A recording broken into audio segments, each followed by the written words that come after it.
Vamos lá. Estamos ao vivo, pessoal. Estamos ao vivo aqui. Acabamos de começar a nossa live. Vou pegar o nosso link aqui para poder transmitir para o pessoal que tem que entrar aqui na aula. Deixa eu mandar esse link para meus alunos.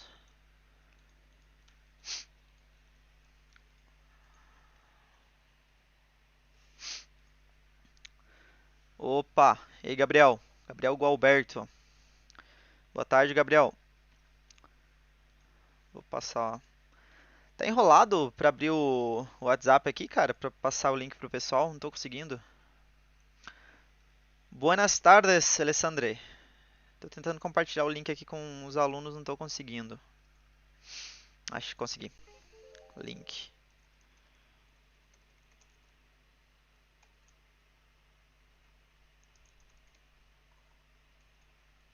Ok. Certo, conseguimos compartilhar. Ah, Sabrina. É a Sabrina. Ah, bem que eu conhecia essa a pessoa da foto. Não reconheci que era seu marido. Bom, pessoal, boa tarde a todos. Vamos esperar o pessoal ir chegando aí, antes da gente começar a nossa live. Ahn, é, vamos fazer assim, ó. A nossa live. Eu ia fazer uma live com webcam bonitinha, do jeito que eu gosto de fazer até a gravação das minhas videoaulas, mas não deu, tá? Por isso que eu demorei um pouquinho pra começar a nossa live. Eu queria fazer uma coisa bem editada, mas não deu. Porque a qualidade não é boa e eu sou muito chato com qualidade. E eu não quero fazer uma coisa mal feita, então vamos fazer uma aula, desenvolver a aula desse jeito mesmo, ok? Sem a nossa imagem, ok? Então, eu vou pedir para vocês já, se vocês puderem, deixar pelo menos um gosteizinho ali embaixo para poder divulgar esse vídeo, pessoal, porque não são só vocês, meus alunos, que têm acesso a essas aulas, são muitas pessoas de outras faculdades e tal que têm acesso a esse conteúdo e isso é que eu faço para o pessoal conseguir entender melhor o assunto que eles estão estudando, ok? Ahn, bom, vamos lá, né? Nosso assunto de hoje são dois temas muito importantes, que no caso a gente vai ver um pouquinho sobre a pleurite e a gente vai ver um pouquinho sobre a atelectasia. Boa tarde a todo mundo que está entrando e está comentando. Ah, vamos começar falando um pouquinho da pleurite, pessoal. A pleurite, como o próprio nome diz, né, segundo a semântica ali, a gente percebe que tem alguma coisa a ver com pleura e tem alguma coisa a ver com inflamação, porque termina em ite, né? Então, sim, a pleurite, também conhecida como pleuresia, é a inflamação da pleura, seja ela parietal ou visceral, tá? A inflamação da pleura, qualquer um dos folhetos. Normalmente, quando qualquer um dos folhetos inflama, o outro acaba inflamando junto, porque as pleuras fazem contato uma com a outra. E assim como acontece em qualquer região do corpo, uma região inflamada acaba inflamando a outra, né? Então, se a gente tiver, por exemplo, qualquer fator que gere uma inflamação em uma pleura, seja ela, por exemplo, a parietal, ela acaba inflamando a visceral também, tá? Então, por exemplo, vocês estão vendo meu mouse? Eu queria um retorno de vocês se vocês conseguem ver o meu mouse. Seria interessante esse retorno de vocês para ver se vocês estão recebendo o meu mouse, para ter certeza de que está tudo ok. Uh, a pleura, né, como a gente estava falando, se a parietal for inflamada, a visceral acaba sendo inflamada junto. Né? Por exemplo, o que pode inflamar primeiro a pleura parietal, professor? Tem algum fator que inflama primeiro a parietal e depois a visceral? Lógico que sim, tem. Por exemplo, nós temos um paciente, imagina lá que nós temos um paciente que ele sofreu um acidente de moto, caiu com o tórax na região anterior direto contra o asfalto e foi um impacto muito intenso. Esse impacto acabou fraturando uma costela ou outra costela. Tá? Então, o paciente teve um impacto, uma ferida contusa muito forte contra a parede anterior do tórax e teve fratura de costela. Essas costelas fraturadas, elas agora estão com bordes, porque a gente tem uma fratura de osso, e esse osso está com um borde que pode lesionar, pode ficar fincando, incomodando, irritando a nossa pleura parietal e desse modo ela acaba se inflamando. Quando ela se inflama, ela faz contato, né, ela se conecta com a pleura visceral em algum momento da respiração e esse contato inflamatório acaba inflamando a pleura visceral de novo. Então a gente vai ter uma pleura que acabou inflamando a outra pleura, ok?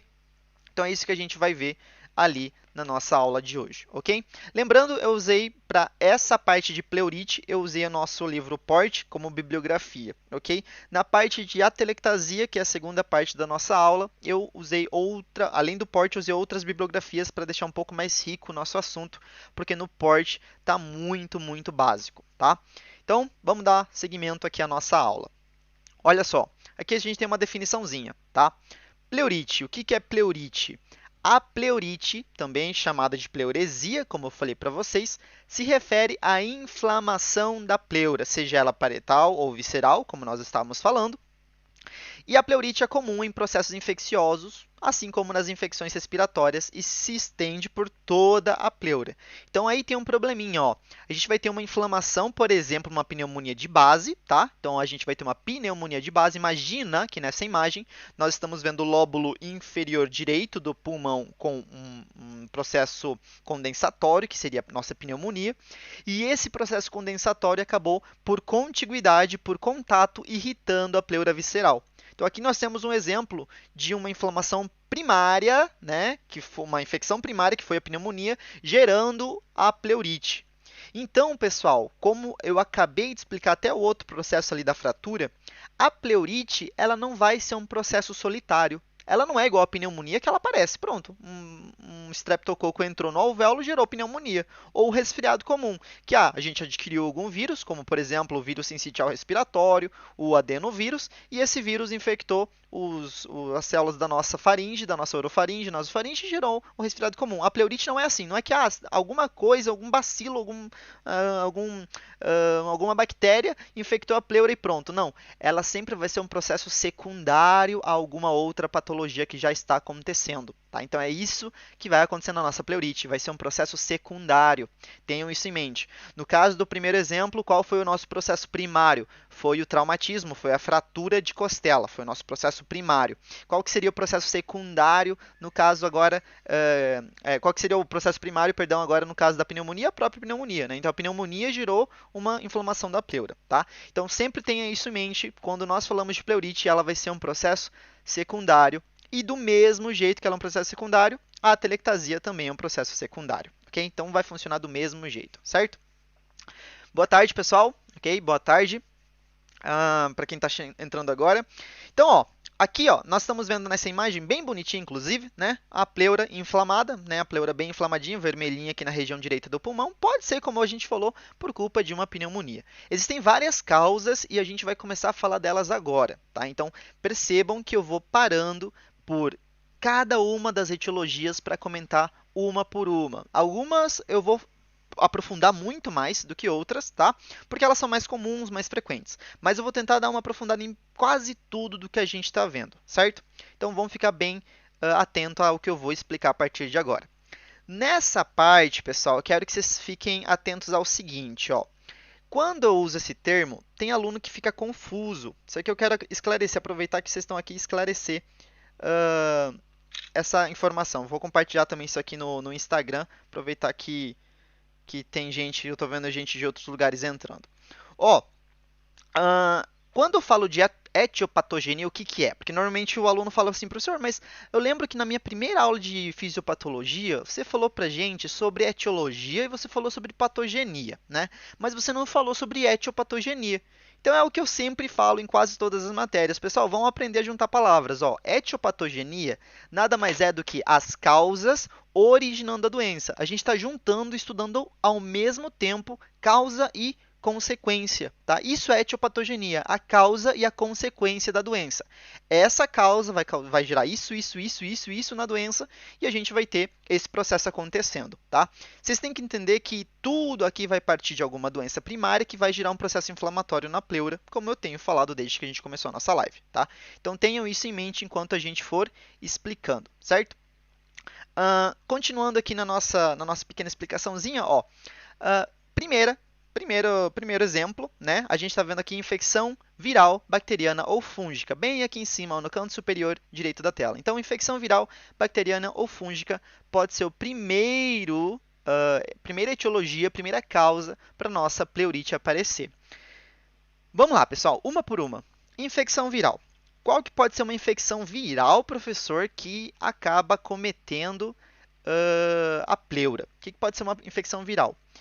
O famoso vírus da influenza, o vírus da gripe, tá? O H1N1 ou as suas outras cepas, tá? Influenza tipo A, B, etc.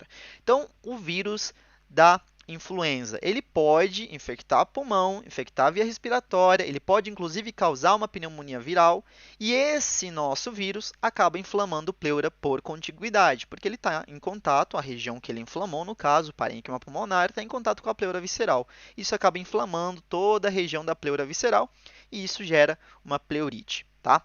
E, professor, mas como que a gente vai saber quando é uma inflamação de uma pneumonia e quando é uma inflamação da pleura em si? Calma, vamos por partes. Sempre tem essas dúvidas nas aulas presenciais, então eu vou falar, vamos por parte, vamos falando de etapa por etapa, para aí a gente chegar na clínica, entender a diferença e como que a gente vai conseguir descobrir essa alteração no nosso paciente, ok? Então, continuando, né? Bacteriana. O que seria uma infecção bacteriana? Nós acabamos de falar pneumonia, tá? Pneumonia bacteriana pode ser uma das causas de infecção de pleurite, perdão. Fora que a própria tuberculose também corre o risco de causar um tipo de pleurite. Ela pode também afetar por contiguidade a pleura visceral e gerar essa inflamação. Professor, e infecções fúngicas? Normalmente, quando nós falamos de infecções fúngicas, pessoal, estamos relacionando com pacientes imunocomprometidos, tá, que tiveram uma infecção fúngica na via respiratória. Pode acontecer pela famosa paracoccidioidomicose, vocês podem dar uma pesquisadinha depois nos livros, o que seria isso, paracoccidioidomicose, repito bem devagar de novo, paracoccidioidomicose. Vocês podem anotar isso aí e dar uma pesquisadinha. Ele pode gerar uma infecção na via respiratória, é uma infecção causada por patógenos fúngicos que podem acabar causando essa doença, tá? Pode inflamar a pleura, no caso, e normalmente acontece em pacientes imunocomprometidos. Por exemplo, imagina que nós temos ali um paciente que é imunocomprometido, tá? Digamos, é um paciente que sofre da síndrome, deixa eu ver, da síndrome... Não vou entrar em reumato, vamos falar reumato depois. Vamos dizer que o paciente é um paciente com AIDS, tá? Vamos dizer que o paciente é um paciente que tem AIDS. Ele se infectou há vários anos o HIV e agora ele está com AIDS, tá? Que é a síndrome da imunodeficiência adquirida. Mas eu ia falar do lúpus, mas eu vou deixar ele para o próximo slide. Então imagina ali que o nosso paciente tem a AIDS, tá? Esse paciente, ele acabou pegando infecções respiratórias na via respiratória superior, por exemplo, uma rinocinusite, e essa rinocinusite foi uma rinocinusite fúngica, tá? Eu já mostrei para os meus alunos sobre a rinocinusite fúngica, eu já mostrei um vídeo, inclusive, para eles sobre a rinocinusite fúngica, como a gente faz a extração e tudo mais, e os cuidados que tem que ter no paciente. Por exemplo, o paciente, quando está fazendo a extração da rinocinusite fúngica, tem que estar entubado, porque senão corre o risco de, durante essa extração, do fungo cair pela traqueia e chegar até a via respiratória inferior. Então, o paciente tem que estar bem entubadinho. Lógico, pode acontecer uma complicação, pode ter um descenso desse fungo durante a extração e esse fungo se aproveitar e chegar até regiões inferiores do pulmão. Quando ele chega lá, ele se manifesta, né, ele consegue proliferar e lá dentro ele acaba inflamando o parênquima pulmonar. Fazendo isso, ele inflama a pleura visceral e quando ele inflama a pleura visceral, a gente vai ter uma pleurite. Okay? Então, repara que são várias causas separadas que acabam gerando uma inflamação pleural. Ok? Que mais, pessoal? Ó, segundo exemplo ali que a gente tem, ó, transtornos autoimunes, como por exemplo a artrite reumatoide ou lúpus. Eu até achei que o lúpus eu ia citar depois, mas vamos lá para essa imagem aqui, ó. Vamos falar um pouquinho do nosso lúpus, ó. Essa imagem aqui, pessoal, é a imagem clássica do meu paciente lúpico. O que é um paciente lúpico, professor? Paciente lúpico é o paciente que sofre de lúpus, tá? E eu vou falar com muita ênfase, sofre de lúpus. E repito, sofre de lúpus, porque esse paciente sofre de verdade, pessoal.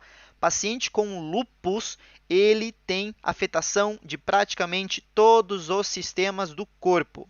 Quase todos os sistemas do corpo estão afetados. Está afetado o sistema cardiovascular, está afetado o sistema renal, está afetado o sistema tegumentário, está afetado o sistema respiratório, está afetado o sistema ósseo. Então, o paciente tem afetação de várias alterações. Fora que ele tem alteração na parte hematológica também. Então, o paciente está com todos os sistemas dele complicados ali. Então, quando a gente fala do paciente com lúpus, a gente tem que relembrar que é a nossa famosa, né, doença autoimune. O lúpus é conhecido como lúpus eritematoso sistêmico. Para os meus alunos que começaram desde lá do primeiro módulo de fisiopatologia, eu falei muito sobre doença autoimune, eu falei bastante sobre o lúpus, a gente citava o lúpus em tudo. Era anemia, não sei o que, lúpus. Causa de anemia, lúpus. Causa de não sei o que lá, lúpus. Tava tudo ele e ES, né? Lúpus eritematoso sistêmico nas minhas etiologias. Porque o lúpus pode causar tudo, pessoal. Ele é diagnóstico diferencial para um monte de doença. Então, essa doença autoimune, né, ela acaba gerando autoanticorpos que atacam os sistemas. E esses autoanticorpos, eles acabam atacando o sistema respiratório. E olha só o que ele consegue fazer nos lungs, né? Lungs é pulmões, ok? O que ele consegue fazer nesses pulmões? Lá no pulmão, pessoal, ele consegue atacar a pleura, gerando pleurite. Ele consegue gerar uma inflamação do pulmão, gerando uma pneumonite, que é a inflamação do pulmão, e a pneumonia, realmente, tá? Então ele consegue gerar um certo grau de pneumonia e facilitar com que os micro-organismos oportunistas acabem infectando esse pulmão.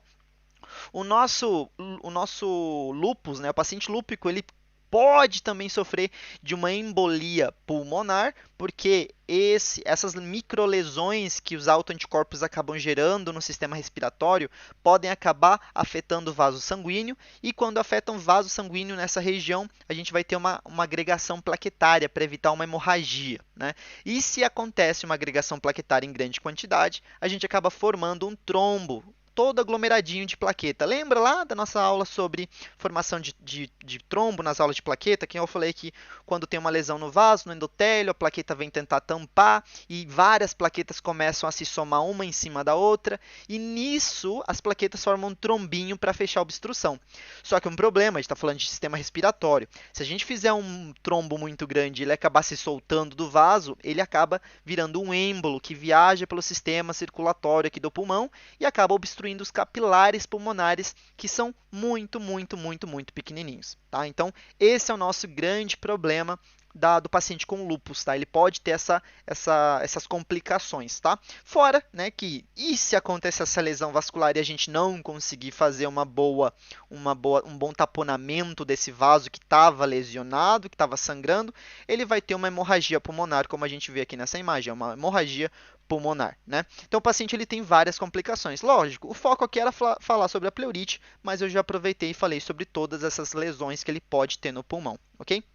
Então, paciente lúpico é um paciente complicadinho e tem que lembrar, o paciente sofre, pessoal, sofre. Inclusive, quando a gente encontra um paciente com lesões características destas, né? O paciente ele não tinha nenhum tipo de pneumonia antes, o paciente não é um paciente imunocomprometido, ele não sabe ainda que tem lúpus e a gente, de repente, encontrou um paciente com sinais e sintomas de pleurite.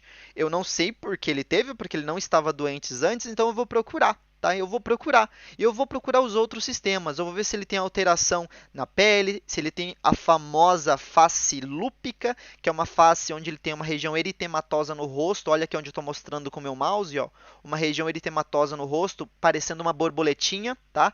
Então ele tem essas asas de borboleta no rosto, ó. Aqui seria uma asa do lado esquerdo, aqui seria a asa do lado direito, tá? Lembrando que vocês estão vendo o paciente de frente, por isso que eu estou falando que aqui é o esquerdo e aqui é o direito do paciente, tá? Então ele vai ter essa face eritematosa, que é a face lúpica. Então eu percebo essas pequenas alterações e eu vou começar a suspeitar de lúpus e vou focar o meu diagnóstico no lúpus. Eu não vou simplesmente tentar tratar o meu paciente na pleurite dele, porque o tratamento de pleurite, eu vou mostrar para vocês mais para frente, eu foquei bastante nisso, é aliviar sintoma da pleurite e tratar a patologia base. Esse é o nosso tratamento da pleurite. Não adianta nada eu dar um calmante ali, um analgésico para o paciente forte, para relaxar a dor dele, e beleza, vai embora, porque é isso que eu posso fazer por você. Não. A gente acabou de falar que a pleurite não é uma doença primária, ela é sempre secundária a alguma coisa. Então a gente vai encontrar a causa e tratar essa causa. Por isso que o paciente com lúpus eu tenho que focar nisso, porque não vai ser só a pleurite o problema desse meu paciente. Terceira etiologia, né, é o câncer de pulmão próximo à superfície pleural. Aqui eu tenho que fazer uns adendos para vocês bem interessantes. Nessa imagem aqui da direita, eu trouxe um pulmão, que do lado direito está normal, ó, bonitinho aqui o pulmão normal, né? O pulmão do lado direito está normal. E aqui do lado esquerdo nós temos um probleminha. Repara que na parte basal nós temos uma cor estranha nessa região pulmonar aqui. O que é isso, professor? É o pulmão que está com uma pneumonia? Não é isso, pessoal. A pleura visceral, que está em contato com o pulmão, ela está gerando um câncer chamado mesotelioma, tá? Mesotelioma. Para quem nunca ouviu falar, o mesotelioma é um tipo de câncer que se produz na capa delgada de tecidos que recobrem a maioria dos órgãos internos do corpo. Como a gente está falando de uma capa que recobre o pulmão, né, uma capa bem fininha que recobre o pulmão, então que no caso é a nossa pleura, então ele pode gerar um câncer nessa região também, tá? Lembrando que a pleura, o pericárdio, a região do peritônio são tecidos que provêm do mesotélio, são tecidos de mesotélio, tecidos que recobrem outros tecidos. Então, todos esses tecidos que eu acabei de citar, eles podem gerar um mesotelioma, tá? O mesotelioma, para vocês terem uma noção, ele é uma forma agressiva e mortal de câncer, tá? Porque ele afeta muito rapidamente, ele se dissemina muito rápido. Existem tratamentos para o mesotelioma, mas na maioria das vezes as pessoas com mesotelioma elas morrem dessa doença, elas vão acabar padecendo e chegando a óbito, tá? A cura quase nunca é possível.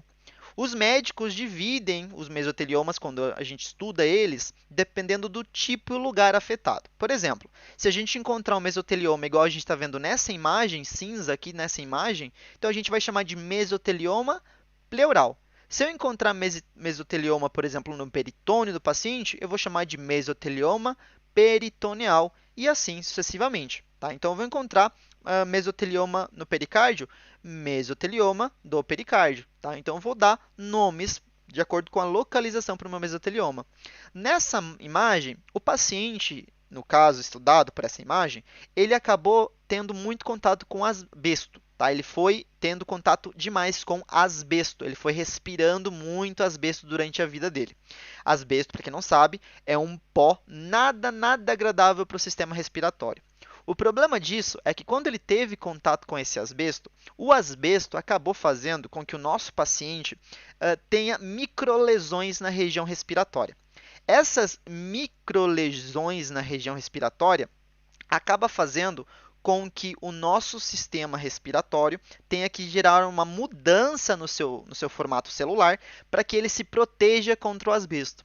E essa mudança acaba chegando até a região pleural. Então, a região pleural acaba mudando o seu formato, a sua composição celular, para se proteger contra o asbesto. E dessa forma, ela vai na famosa mutação de células, quando a minha célula faz uma metaplasia, anaplasia, displasia, que é o meu câncer final. Tá? Então, o câncer foi gerando uma alteração no seu formato até a célula, né, até poder gerar uma célula cancerógena, que é a minha célula do mesotelioma, tá? E formar esse câncer agressivo e mortal no meu paciente. Lógico, se estamos falando de um câncer na pleura, essas células anormais, elas acabam irritando as células que ainda são normais e a pleura começa a se irritar por culpa dessas células totalmente estranhas ali em contato com elas. O que vai acontecer? Aqui nessa imagem a gente está vendo, por exemplo, uma borda toda amarela no pulmão esquerdo. E essa borda toda amarela, ela está representando no nosso paciente uma pleura inflamada, tá? Então a gente teve uma inflamação pleural decorrente desse nossa célula cancerígena, né? Desse nosso câncer que é o nosso mesotelioma, ok? Então é isso que vai acontecer. Vou fazer uma pausinha aqui de 1 minuto, vou dar uma olhada nos comentários para ver se teve alguma dúvida sobre isso. Deixa Deixa eu ver. Eu avisei antes que a aula ia ter, pessoal. É só vocês ficarem atentos e os delegados avisarem antes, ok? Então foi tudo avisado antes. Nenhuma dúvida até agora, ok? Então, continuando a nossa aula. Etiopatogenia. Pessoal, cuidado para vocês falarem bobeira, foi tudo avisado, vocês estão levando puxão de orelha ao vivo aqui no YouTube. Então, fiquem atentos com o que vocês estão falando, porque foi avisado antes sobre a nossa aula. Etiopatogenia. Olha só, a etiopatogenia da nossa doença, segunda parte. Aqui fala que a embolia pulmonar pode ser uma das causas de pleurite. Por que, que pode ser uma das causas de pleurite, né? Por que, que a embolia? O que, que tem a ver? A embolia, professor, é no sistema circulatório, não tem nada a ver com pleura, meu Deus do céu, o que está acontecendo? É simples, ó, vamos focar aqui nessa primeira imagem do lado esquerdo aqui da minha tela. Nessa imagem que vocês estão vendo aqui, nós temos um coração, tá? Um coração bem bonitinho. E o coração, como a gente sabe, do lado direito, manda sangue para a circulação, né, central, circulação ali pulmonar. Esse sangue que chega na circulação, ele acaba tendo a função de fazer uma troca gasosa. Beleza. E o sangue que sai do ventrículo esquerdo vai para a aorta, ok? Esse sangue que vai para a aorta, em algum momento, chega na famosa artéria brônquica, que tem a função de fazer uma boa irrigação de todo o sistema respiratório. Tá? Então, a artéria brônquica que é proveniente da aorta, ela acaba fazendo uma boa irrigação geral aqui do nosso pulmão. Se acontece que nosso sistema respiratório ele acaba nessa circulação brônquica ou acontece na circulação central, né, das nossas capilares pulmonares, tem uma obstrução por um êmbolo, igual vocês estão vendo aqui nessa região, o que vai acontecer? O meu pulmão não consegue mais fazer uma boa irrigação. Ele não consegue fazer uma boa nutrição do parênquima e estroma do nosso pulmão. Se o meu sistema circulatório não consegue fazer uma boa irrigação, não consegue fazer uma boa troca gasosa, né, no nosso sistema respiratório e mandar oxigênio para as células que trabalham, o que acontece? O nosso pulmão acaba tendo necrose, tá? Então, nosso pulmão tem necrose. E o problema da necrose é o que, professor?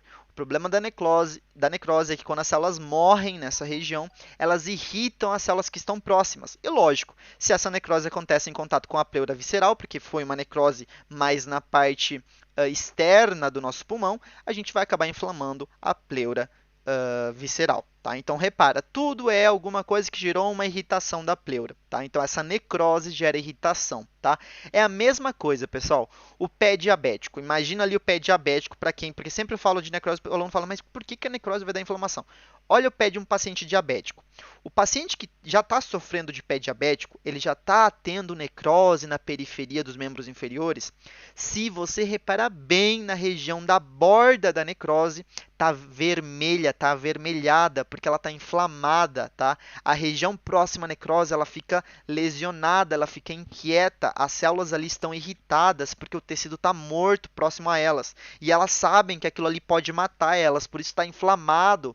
Os leucócitos que estão nessa região começam a fagocitar tudo que está morto ali, para tentar fazer com que isso não avance mais para a região que está saudável. Então a gente sempre vai ter uma inflamação numa área próxima à nossa necrose, ok? Então, o sistema de defesa que nós vamos ter no sistema respiratório. Ok, terceira etapa. Fratura ou traumatismo de costela. Vamos para a segunda, faltou a segunda. Tuberculose, já tinha falado para vocês ontem, né? Antes, uma infecção do sistema respiratório por bactérias pode gerar uma inflamação da pleura, do mesmo jeito que a nossa pneumonia pode gerar. Terceira etiopatogenia dessa imagem, fratura ou traumatismo de costela. Eu dei assim que nós começamos a aula, eu falei sobre isso. Nós temos aqui nessa imagem, na parte da direita, um paciente com fratura em 3 costelas, né? São fraturas em 3 costelas. Isso aqui gera bordas, como vocês estão vendo aqui. E essas bordas pontudas, né, elas podem ficar irritando a pleura visceral. Na verdade, perdão, irritando a pleura parietal, e essa irritação de pleura parietal gera uma inflamação, tá? Anemia de células falciformes. Aqui é muito interessante, eu quero que vocês prestem bem atenção nisso que eu vou falar para vocês, pessoal. É o seguinte, ó. Nós temos um paciente com anemia falciforme. Para quem não lembra, a anemia falciforme é aquela anemia lá onde o meu paciente tem a famosa hemoglobina S. A hemoglobina S que é uma hemoglobina que acaba formando uma hemácia em formato de S, né? Porque em formato de, perdão, foice. Por quê? Porque a minha a hemoglobina ela não consegue carregar muito bem o oxigênio. Ela não tem essa capacidade de carregar oxigênio com muita facilidade. E por conta disso, o que vai acontecer? O nosso paciente acaba formando hemácias em formato de foice, porque tem uma famosa polimerização da hemácia ali dentro. As hemácias se polimerizam e acabam fazendo com que a hemoglobina puxe a membrana plasmática e fique nesse formatinho, ó, de C, de foice, né, da minha hemácia. Então, ó, as hemoglobinas, hemoglobinas S, que não conseguem carregar oxigênio, elas se polimerizam para transportar oxigênio de uma forma mais fácil. No processo de polimerização, elas puxam a membrana plasmática da minha hemácia, fazendo com que a hemácia fique nesse formatinho de C, que é o formato de foice, né? Como a gente chama em espanhol, formato de os, né? Lembra da foice do puro osso lá, das Sombrias Aventuras de Billy Mandy? Então, fica no formato da foice do puro osso lá. E essa foice vai gerar algumas complicações no meu paciente. Antes da gente chegar na parte da pleurite, uma das complicações é que essas foices se arrebentam muito facilmente. Elas se quebram nas regiões de vasos, né, nas regiões vasculares com muita facilidade. E o grande problema disso tudo é que a hemólise vai liberar muita hemoglobina para o sangue. E como eu já falei para vocês uma vez aqui em alguma aula, nós temos um grande problema na hemólise, que é o seguinte: a hemoglobina em grande quantidade no sangue, solta, não mais dentro da célula, porque teve hemólise, já teve destruição, ela em algum momento se transforma em bilirrubina, né? Lembra lá, a hemoglobina vira biliverdina, que vai virar bilirrubina depois. Então, nós tivemos toda essa fase da minha hemoglobina. E a bilirrubina é uma coloração, né? Um pigmento que consegue dar uma coloração para a pele e mucosas amarelas. Então, aqui a gente está vendo o nosso paciente, ó, com a esclera amarela, né? A esclerótica do paciente está bem amarela, está bem ictérica, tá? Então, culpa da hemólise. Isso vai acontecer também na região da pele do nosso paciente. Lembrar que nessa imagem, e é muito interessante, porque eu vi uma médica levantando esse assunto nas redes sociais essa semana, nessa imagem nós estamos vendo um paciente da pele negra, né? Normalmente, você vê os livros de semiologia, semiotécnica, falando sobre a examinação de paciente com icterícia. E ele fala que você vai encontrar coloração amarela em pele mucosa dos pacientes, e alguns livros eles citam como a gente investiga isso no paciente que tem a pele negra. O paciente que tem a pele negra, a gente avalia normalmente na palma da mão, tá, pessoal? Então a gente avalia a icterícia dele na palma da mão, que normalmente é uma região mais esbranquiçada nessas pessoas. Então a gente avalia ali. E lógico, se a bilirrubina já estiver muito alta, a gente vai encontrar a esclera dele bem amarela. Tem que ter cuidado, porque paciente negro, ele pode ter fisiologicamente a esclera um pouquinho amarelada, tá? Você tem que perguntar para o seu paciente se ele sempre teve o olho um pouquinho amarelo desse jeito ou se ele reparou alguma mudança, porque às vezes você vê o paciente pela primeira vez e para você aquela pequena coloraçãozinha amarela que ele tem pode ser uma icterícia, mas na verdade é algo fisiológico deste paciente, ok? Então tem que ter isso em mente. Aí, chegando na parte da pleurite, né? Porque a gente não vai simplesmente citar as doenças e deixar para lá. Citando na parte da pleurite, o que vai acontecer? O grande problema dessas nossas células aqui em formato de foice é que elas acabam em regiões de bifurcação travando a circulação. Tá? Então elas travam a circulação. Por quê, professor? Porque, ó, imagina, eu vou até ver se eu consigo pegar ao vivo aqui para vocês uma imagem para poder colocar. Eu acabei esquecendo de colocar. Eu vou mostrar para vocês como ela trava a circulação. Essa imagem aqui ela tá maravilhosa. Olha só. Eu vou projetar para vocês agora, ó. Essa imagem aqui, pessoal. Deixa eu ter certeza que está aparecendo. Agora vai aparecer. Está carregando. Ok. Deixa eu dar uma diminuída. Deixa eu dar uma diminuída aqui na imagem. Ó, colocar aqui. Legal, ó. Essa imagem que vocês estão vendo, né, nós temos o nosso paciente com anemia falciforme. Repara que tem hemácias normais, lógico, né, mas tem algumas hemácias, ó, que tem hemoglobina S ali dentro. Essa hemoglobina S fez uma polimerização para tentar carregar o oxigênio melhor e acabou dando o formato de C para as hemácias. E essas hemácias em formato de C, elas acabam travando, congestionando a circulação nas bifurcações. Normalmente isso acontece nas bifurcações de capilares, tá? Capilares bem pequenininhos. E quando ela obstrui nessas regiões de bifurcação, o sangue acaba não passando, não tem uma passagem sanguínea. A gente acaba tendo uma oclusão vascular, ou como fala aqui nessa imagem, ó, uma vasoclusão. Essa oclusão vascular, pessoal, essa vasoclusão Lógico, não vai permitir a passagem de sangue para dentro do tecido. E o grande problema disso é que não vai passar oxigênio. Se essa vasoclusão acontece na região pulmonar, nós vamos ter um infarto na região pulmonar, que não é causa mais de embolia, agora é causa da anemia falciforme do nosso paciente, e isso leva à necrose. E como nós acabamos de falar, a necrose acaba gerando uma inflamação pleural. Tá? A gente vai ter uma inflamação da pleura visceral ou parietal. Normalmente é da visceral primeiro, lógico, porque nós estamos falando de uma necrose do pulmão. Tá? Então tem uma necrose nessa região e uma inflamação. Então, pessoal, essa é a causa, tá, do porquê a anemia falciforme pode gerar essa lesão, ok? Essa seria a nossa grande complicação. E aqui fala que alguns medicamentos, né, tem alguns medicamentos que acabam gerando agregação plaquetária. E essa agregação plaquetária, vocês podem dar uma revisada na parte que a gente falou em aula sobre as doenças que geram agregação. Não sei se vocês lembram quando nós falamos, por exemplo, da púrpura trombocitopênica trombótica, ou quando nós falamos das outras patologias causadas por fármaco. Nessas doenças, né, ou em outras, a gente tem alguns medicamentos que geram agregação plaquetária. E o problema da agregação é que vai gerar trombo, êmbolo, e isso vai acabar gerando uma vasoclusão e um infarto do tecido pulmonar, inflamando a pleura por esse motivo, tá? Então esse é o nosso grande problema aqui. Então, pessoal, essa aqui foi a nossa parte de etiopatogenia, tá? Essa foi a parte da aula sobre etiopatogenia. Repare que nós fomos citando as causas e já explicando elas, tá? Então, a patogenia e a etiologia não tem como estar separado aqui nessa doença, porque cada uma vai acabar afetando de uma forma diferente. No final das contas, vai ter uma inflamação pleural, mas cada uma se origina de uma forma diferente. Uma infecção, um traumatismo, uma anemia, um uso de medicamento. Então, a gente vai ter vários motivos específicos para gerar essa doença, ok? Aí vem aquela dúvida que eu falei durante o decorrer da nossa aula. Clínica. Clínica. Qual que é a diferença, professor? Como que eu vou diferenciar uma pneumonia de, por exemplo, uma pleurite? Se eu sei que uma pneumonia pode gerar pleurite, a pleurite, como que eu faço? Né? Porque a pneumonia é pneumonia e a pleurite é pleurite por pneumonia. Como que eu vou saber a diferença? Né? Simples, pessoal.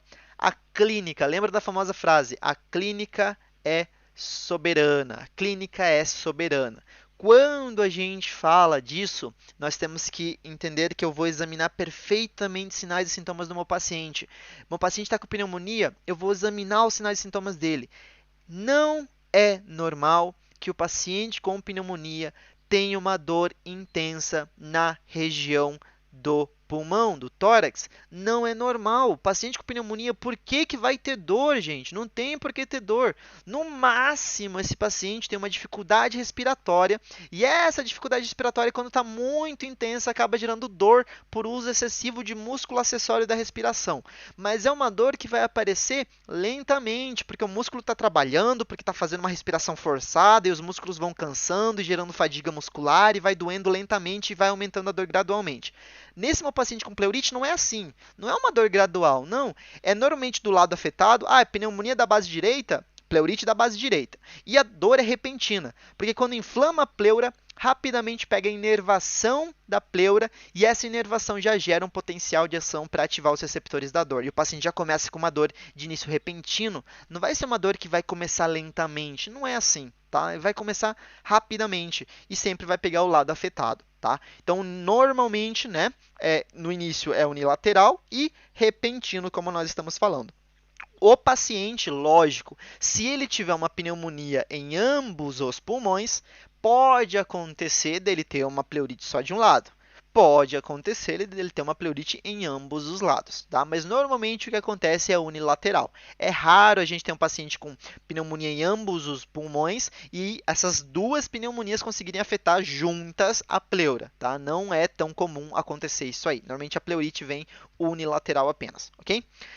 Essa dor pode se referir ao ombro, por culpa da inervação que nós estamos falando, e essa dor que vai ao ombro, né, pode fazer, né, a gente confundir essa dor com um infarto. Então, opa, paciente com dor torácica. Essa dor está indo para o ombro dele. Ela pode aparecer na escápula. Eu vou suspeitar do quê? Infarto, meu amigo. Então, vamos lá tratar o paciente infartado. Não, eu vou fazer um eletrocardiograma nesse meu paciente. E nesse meu eletrocardiograma, eu vou perceber o quê? Eu vou perceber que não tem um supra-desnível do segmento ST, não tem um infra-desnível do segmento ST, o paciente está com ritmo sinusal normal, então eu não vou me preocupar com esse infarto. Eu já descartei infarto, eu vou seguir o meu tratamento do que pode ser a causa, que é respiratória, pode ser um lúpus gerando essa pleurite. Então eu vou tentar encontrar a causa, já que eu já descartei um infarto no meu paciente, ok? E tem uma coisa que você pode falar para o paciente, para você confirmar que a dor é por culpa da pleura. Essa terceira etapa, esse terceiro tópico que a gente tem aqui no nosso slide. Respiração profunda e tosse pioram a dor. Então você vai falar para o seu paciente, ó, seu João, você vai fazer assim para mim, ó, respira bem fundo, puxa o ar com toda a força que você puder. Quando ele estiver chegando no final da respiração, ou pode ser até durante, quase no finalzinho da respiração ali, ele vai segurar a respiração e vai falar que está doendo mais que o normal. Tá? Ou você vai pedir para o paciente tossir, né? Então ele vai fazer um esforço de tosse e isso vai gerar dor, porque a gente vai ter uma contração dos músculos acessórios da respiração durante a tosse, tá? E essa contração muscular acaba comprimindo a pleura sobre o pulmão. E isso, pessoal, irrita a pleura que já está irritada, já está inflamada e gera uma dor maior. Tá? Então você acaba fazendo uma agudização ali da dor. O paciente dá um aumento súbito de dor naquele momento onde ele faz essa manobra. Então ali você consegue perceber, opa, a dor piora durante a tosse. Dor não piora durante a tosse no paciente que está infartando. Né? Dor não tem nada a ver com tosse no paciente infartado. Então eu já consigo encontrar uma diferençazinha ali no meu quadro. Tá? E lógico, fazendo isso eu percebo. O paciente está com essa dor por culpa da pleura, tá? Então, é a pleura do meu paciente que está afetado. E eu vou descobrir isso examinando ele desse jeito, ok? Então, fiquem com isso na cabeça de vocês. É diagnóstico diferencial de paciente com pleurite ou infarto agudo, certo? E o tratamento para esse meu paciente? O que eu vou fazer? Qual que seria o tratamento para esse paciente? AINE, né? AINE, que é o anti-inflamatório não esteroide. Atenção para os alunos que estão me assistindo. No Brasil, quase não está mais se usando essa sigla, tá? AINE, está se usando mais o AINH. No final das contas, é a mesma coisa? É a mesma coisa, tá? Mas para vida e para questão de prova de vocês no futuro, fiquem com isso em mente. No Brasil, a gente começa a usar agora AINH, tá? Por quê? AINE, pessoal, significa anti-inflamatório não esteroide, tá? E AINH significa anti-inflamatório não hormonal. Beleza, se você sabe de fisiologia, você sabe que as duas coisas são a mesma coisa. Por quê? Esteroide é uma classe de hormônio. Então, as duas siglas estão certas. Mas no Brasil, a gente está usando mais AINH, então a gente acaba utilizando a bibliografia, né, e os termos que se utilizam mais comumente. Tá? Então, essa é um recadinho só, que um parênteses aqui que eu resolvi abrir para vocês. Ok, olha que interessante. A gente vai usar ibuprofeno ou indometacina nesse meu paciente que está com essa doença, que está com essa patologia, né, para melhorar essa dor pleural dele. São os melhores medicamentos para atuar sobre dor de origem pleural. Lógico, eu vou fazer só isso e não vou mandar ele para casa. Eu vou fazer isso e eu vou encontrar a origem da dor do meu paciente. Então, eu vou tratar a enfermidade adjacente, a doença de base. É pneumonia, eu vou tratar a pneumonia dele. É uma fratura, eu vou tentar resolver a fratura dele, ou pelo menos imobilizar, fazer uma imobilização ali das costelas.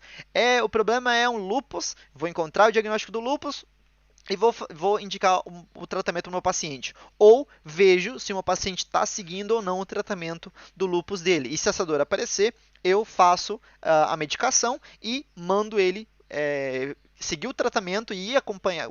Normalmente tem um médico que está acompanhando esse nosso paciente com lúpus já diagnosticado. Então eu falo, você vai falar com o seu reumatologista, fala para ele que você teve um quadro eu vou deixar tudo escrito, fala para ele que você teve um quadro de pleurite, tá? Eu tratei a sua pleurite e eu quero que você veja acompanhamento com ele, porque a sua doença pode estar evoluindo. Então vai conversar com o seu reumatologista, tá? Então eu vou indicar o acompanhamento depois com o reumato dele, certo? Então eu vou sempre tratar a doença de base, não é só peguei, tratei uma paciente, tchau, vai para casa, né? Não é isso que eu quero aqui.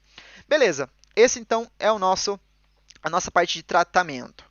Finalizamos a primeira parte da aula, que é a parte da aula sobre pleurite, tá?